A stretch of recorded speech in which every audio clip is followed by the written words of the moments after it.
Question क्या है?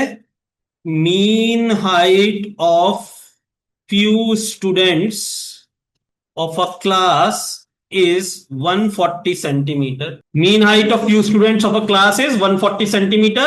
If height of every student is doubled, then find new mean height of that group. इसको हम wording में लिखते हैं. as we know that as we know that if we change each observation in certain way, here we doubled each observation. या वो certain चीज क्या है? डबल करना. then the same change will be reflected in mean. So here mean will also be doubled. Mean is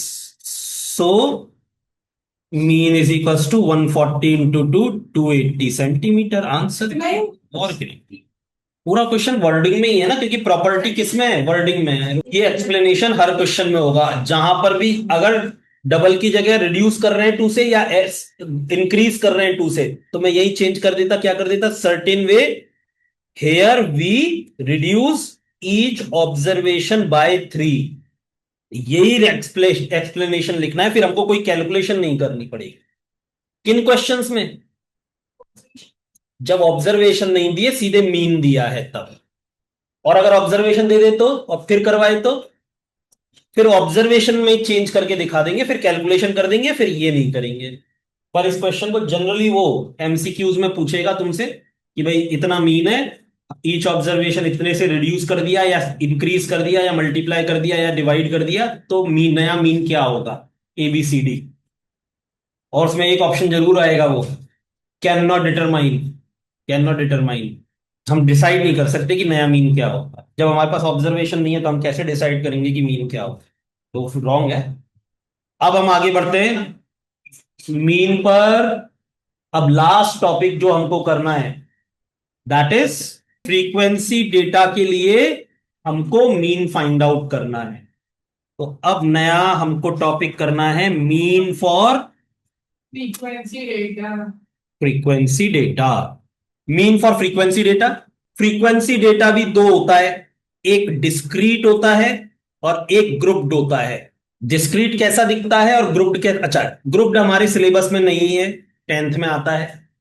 grouped हमारे में नहीं है, 10th में आता है. 10th लिख लो चाहे तो.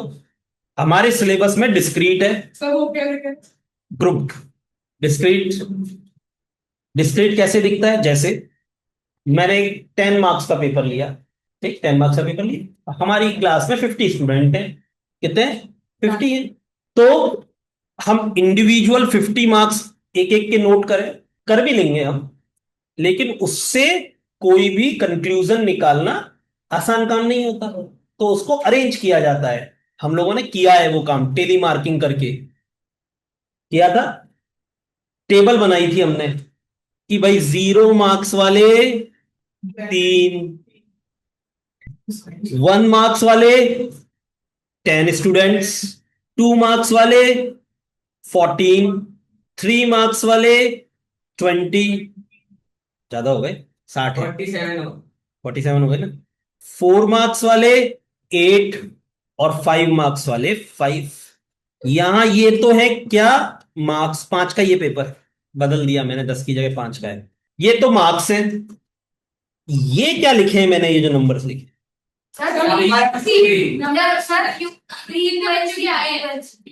जीरो नंबर कितने स्टूडेंट्स के आए हैं, मतलब 0 कितनी बार रिपीट हुआ है, तो इसको बोलते हैं 0 की फ्रीक्वेंसी.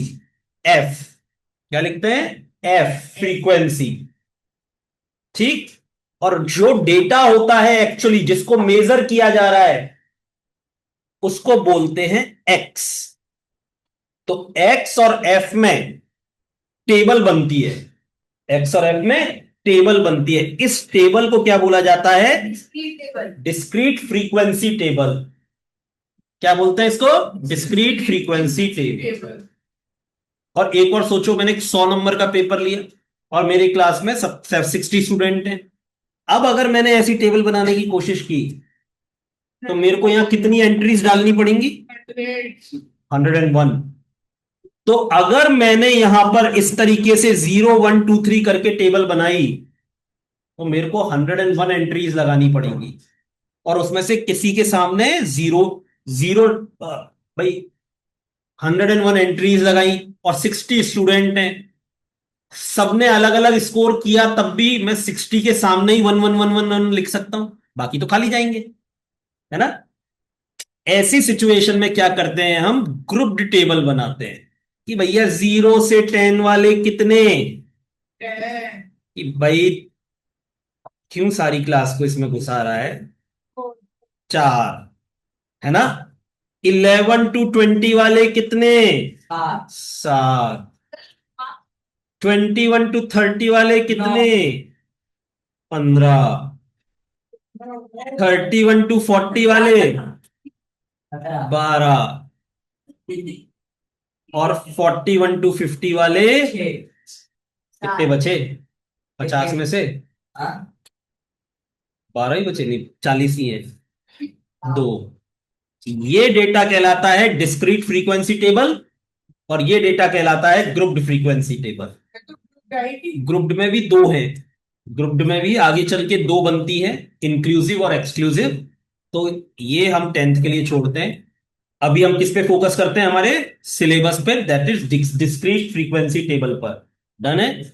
इसमें जो चीज मेजर की जाती है उसको शो करते हैं हम एक्स कॉलम से, और उसकी रिपीटेशन को हम शो करते हैं फ्रीक्वेंसी से। ठीक, एक क्वेश्चन उठाता हूं बुक से। ये देखो, एक क्वेश्चन ये रहा। अच्छा, हमेशा क्या याद रखना है? क्वेश्चन में जब भी टेबल आएगी वो हॉरिजॉन्टल बनी हुई आएगी, और हम जब भी टेबल बनाएंगे आंसर में, सॉल्यूशन में, तो वो वर्टिकल बनाएंगे। ये याद रखना, ट्रेडिशन है ये। तो यहां पर किस चीज को मेजर कर रहा है वो? नंबर ऑफ आवर्स को मेजर कर रहा है। और ये किस चीज के आवर्स हैं? रीडिंग के आवर्स है। बुक नोटबुक, इसमें सॉरी, क्वेश्चन में लिखा हुआ है ये रीडिंग के आवर्स है। ठीक है? कितने कितने भाई? ऐसे हैं जी, 1 आवर स्पेंड करने वाले, 2 आवर्स, 3 आवर्स, 4 आवर्स, 5 आवर्स। कितने कितने स्टूडेंट्स ने ये किया? तो यहां पर हम क्या मेजर कर रहे हैं? नंबर ऑफ स्टूडेंट्स, कि 1 आवर रीडिंग लगाने वाले कितने स्टूडेंट्स थे। तो इसने बताया 4 थे। फिर 6, 10, 7, 3। किस चीज को मेजर किया किया गया है इधर टेबल में? रीडिंग के आवर्स को मेजर किया गया है यहां पर, इसलिए ये कॉलम एक्स का है या एक्स आई का है।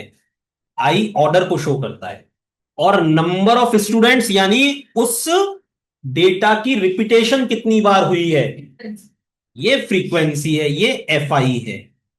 ठीक। अब इसमें एक कॉलम और बनाना पड़ता है, ये दो तो गिवन है क्वेश्चन में, एक तीसरा कॉलम बनाना पड़ता है हमको X I into F I का। मेरे पास भी नहीं रही, कोई बात नहीं, बना लेना। हाँ हाँ, इतनी सी चाहिए, X I into F I. X I into F I, into मतलब मल्टीप्लाई। तो किसका कॉलम बनाना है हमको? X I into F I का। सेम रो वाले एक्स और एफ को मल्टीप्लाई करके लिखना है। 1 into 4, 2 into 6, 3 into 10, 28, 15। बोलो भाई, x I into F I का कॉलम बन गया। यस। और नीचे इसका सम करना है। इसको प्रॉपर रिप्रेजेंटेशन इसी तरीके से किया जाता है, और इस कॉलम का लगाना है सम। क्या आया? 89। और एक सम लगाना है इस कॉलम का, 10 is 20, 20, 30, 30, 30, 30, यानी टोटल कितने स्टूडेंट से? 30 थे। और उन्होंने टोटल कितने आवर्स की रीडिंग लगाई? 89, तो मीन स्टडी आवर्स क्या हुए? Mean reading time, mean reading hours क्या हुए? Mean reading hours is equals to, ये वाला सम उठाएंगे, ऐसे भी लिख सकते हैं formula, sum of X I into F I divided by sum of F I. अगर ऐसा नहीं लिखना है तो ये जो हमने मल्टीप्लिकेशन यहां कॉलम में परफॉर्म किया है उसको ही इसकी जगह परफॉर्म करके दिखा दो, है ना। तो एक रिप्रेजेंटेशन तो ये है जो हम बड़ी क्लासों में करते हैं। क्या आ जाएगा?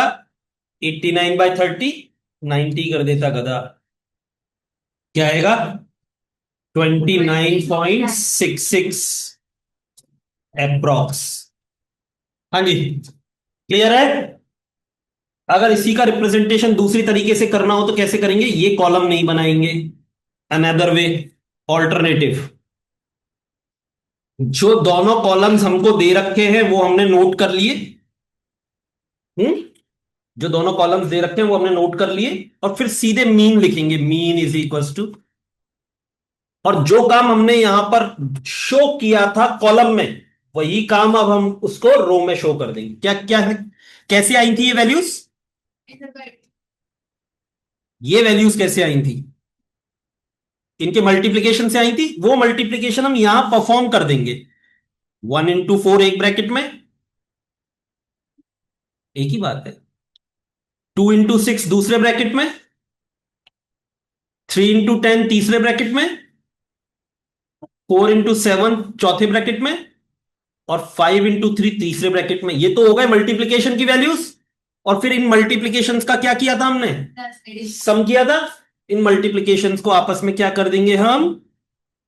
सम कर देंगे। कर दिया। फिर अपॉन में क्या किया था हमने? ये इस कॉलम का सम डिवाइड किया था, तो यहां पर इस कॉलम का सम सीधे ही यही शो कर देंगे। 4 + 6 + 10 + 7 + 3। तो जो चीज पहले हमने कॉलम में शो की थी वो अब हम लोगों ने यहां पर कैलकुलेशन में शो कर दी। एक ही बात है, कैसे भी करना चाहे, जैसा स्कूल में करवाएं। ये हो गया 4, ये मल्टीप्लीकेशन हो गया 12, ये हो गया 30, ये हो गया 28, ये हो गया 15 डिवाइडेड बाय 30। अगली बार इनका सम लगाएंगे तो 89/30, 2.966 अप्रॉक्स आंसर। इस तरीके से यहां समाप्त होता है मी। पर एक एक्स्ट्रा क्वेश्चन करवाऊंगा मैं। इस मीन पर वो हमको एक, इस फ्रीक्वेंसी डेटा के मीन पर वो हमको एक स्पेशल क्वेश्चन दे सकता है, बनता तो है। क्या करेगा वो? इस फ्रीक्वेंसी में से एक फ्रीक्वेंसी गायब कर देगा और मीन दे देगा हमको क्वेश्चन में लिखा हुआ। तो हमको वो फ्रीक्वेंसी फाइंड करनी पड़ती है उस मीन की हेल्प से। तो कैसा होगा वो क्वेश्चन? लिखो भाई। क्वेश्चन में क्या था? पिछले क्वेश्चन में क्या था? ये डेटा सीरीज पूरी थी, मीन हमने कैलकुलेट किया। इसमें क्या कर दिया उसने? इस डेटा सीरीज में एक जगह अननोन डाल दिया और मीन दे दिया। तो अब वो अननोन फाइंड करना है हमको। इस कॉलम में जनरली वो अननोन नहीं डालता, इसी कॉलम में अननोन डालेगा। डन है। हम बिल्कुल वही प्रोसीजर लगाएंगे जो पहले लगाया था। ठीक है। मीन इज इक्वल्स टू, क्या किया था पिछली बार हमने? इन सब के मल्टीप्लीकेशन कर करके हमने सम किया था। कर दो अब भी। 1 into 3 +2 into 7 +3 into x +4 into 7 +5 into 3 divided by 3 + 7 + x +7 + 3। इसमें कोई दिक्कत किसी को? सेम वही प्रोसीजर लगाया है। अगली स्टेप में दो काम करेंगे, एक तो मीन की वैल्यू क्वेश्चन में गिवन है 3, ये 3 पुट कर देंगे, 5 into 3, ठीक, और इधर सॉल्विंग करना स्टार्ट करेंगे, इधर सॉल्विंग करना स्टार्ट करते हैं। ये मल्टीप्लीकेशन 3, ये 14, ये 3x ही लिखा जाएगा, ये 28, ये 15 डिवाइडेड बाय 20 + x। यहां तक किसी को दिक्कत? अब सोच के देखो इसमें से x की वैल्यू कैसे निकलेगी। ये क्लास 7 की लीनियर इक्वेशन सॉल्विंग का क्वेश्चन है, प्लेन। ये 20 + x इधर जाकर 3 से क्रॉस मल्टीप्लाई होगा, मैंने शो कर दिया 3 × 20 + x। एक काम करो, काटना पड़ेगा, बुरा कार्ड इसको तो 10 कर लो, इसको सर आगे आंसर 10 नहीं आ सकता बेटा, 3x से 3x कट जाएगा, बचेगा ही नहीं कुछ, है ना, तो नहीं आ सकता। बट प्लस में इसको x बना, इसको 10 बना लो x को, और 7 को, 7 की जगह x डाल दो, तो यहां पर भी ये तो 10 आ जाएगा हमारे पास, 30 और 4 है, और ये x आ जाएगा, आ जाएगा। नीचे चेंज कर लेते हैं, ये 3 × 10 30 हो जाएगा, और 28 की जगह हमारे पास क्या आ जाएगा, 4x। बोलो यहां तक कोई दिक्कत हो तो बताओ, सही है ना सब? अब इसको सॉल्व कर लेते हैं, न्यूमरेटर को 3 + 14, 70 डिनोमिनेटर में तो कोई चेंज, कोई फर्क नहीं पड़, अच्छा हाँ डिनोमिनेटर में भी तो चेंज होएगा ना, सही बात है। ये तो आ जाएगा 10, और ये आ जाएगा x, और ये बन जाएगा नीचे 23 + x। सही है, ठीक है बेटा। अब क्रॉस मल्टीप्लाई करते हैं, 3 × 23 + x इक्वल्स टू, इधर कैलकुलेशन करो, 17, 47, 62, 62 + 4x। सही है, सब सही है। ओपन कर लो ब्रैकेट, 9 और 3 69 + 3x is equal to 62 + 4x। X X वाली टर्म्स एक तरफ, नंबर नंबर वाली एक तरफ, और एक्स वाली उधर शिफ्ट करें हम जिधर पॉजिटिव बन रहा हो। 69 इधर, ये 62 इधर आया तो, माइनस और ये 3x उधर गया तो क्या वैल्यू आ गई x की, x is equal to 7 answer. ये क्वेश्चन सबसे अच्छे क्वेश्चंस में से एक माना जाता है, मिसिंग फ्रीक्वेंसी का क्वेश्चन कहते हैं इसको। 10th में इस तरीके के, एक तो ये होता है, इसको एडवांस बोलते हैं, और एक हॉट शॉर होता है, हायर ऑर्डर थिंकिंग स्किल, जिसमें दो फ्रीक्वेंसी मिसिंग होती है, ठीक है ना। तो ये इसी अपने फॉर्मूले से ही रिलेटेड क्वेश्चन है, डायरेक्टली नहीं दिया बुक में, लेकिन ये इस पर बन सकता है।